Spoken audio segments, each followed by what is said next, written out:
মানুষ অসংখ্য মানুষ ক্ষতিগ্রস্ত হয়েছে।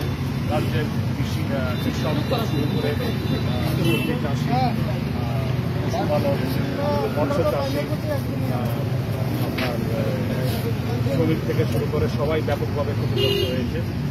এবং আমাদের রাজ্য সরকার যেখানে 20 লক্ষ মানুষেরও অধিক, অর্ধেক জনসংখ্যার অধিক এই বন্যাতে এফেক্টেড হয়েছে, প্রভাবিত হয়েছে।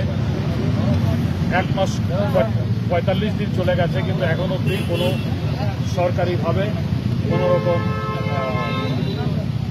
ত্রাণ কিংবা আপনার আর্থিক সহায়তা করা হয়নি, পুনর্বাসন দেওয়া হয়নি কাউকে।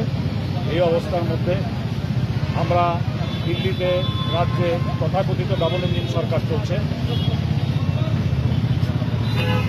এখানে মিনিস্ট্রি অফ হোম অ্যাফেয়ার্সের থেকে জয়েন্ট সেক্রেটারি লেভেলের অফিসার এসে গেছে বন্যার সময়। আগস্ট মাসে বন্যা হয়েছে, আজকে অবধি রাজ্যকে দুর্যোগ কবলিত রাজ্য হিসাবে ঘোষণা করা হয়নি, কোনো প্যাকেজ দেওয়া হয়নি। এদিকে মোদির গদি রক্ষা করার জন্য আপনি লালুবাবু, নাইডুবাবুদেরকে হাজার হাজার কোটি টাকার প্যাকেজ দেওয়া হচ্ছে।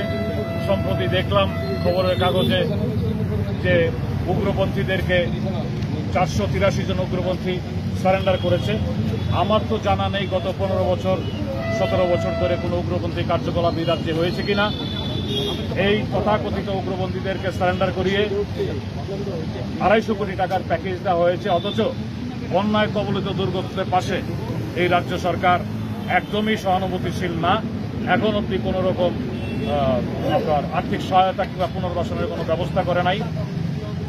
ত্রিপুরা প্রদেশ কংগ্রেসের কমিটির পক্ষ থেকে আজকে অর্থাৎ 30শে সেপ্টেম্বর সারা ত্রিপুরা রাজ্যে ব্যাপী মহকুমা ম্যাজিস্ট্রেট অর্থাৎ SDM এর সম্মুখে আমরা গণডেপুটেশনের মাধ্যমে স্মারকলিপি জমা দেব।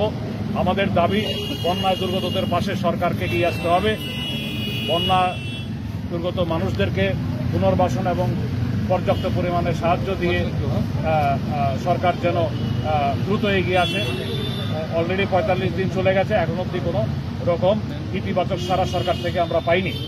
এবং যা কিছু ত্রাণ দেওয়া হয়েছে, ত্রাণ নিয়ে দলীয়বাজি এবং দুর্নীতি সংগঠিত হয়েছে। আমি এক কথায় বলতে চাই, এই রাজ্যে একটা দুর্নীতিপরায়ণ সরকার চলছে। এটা যেন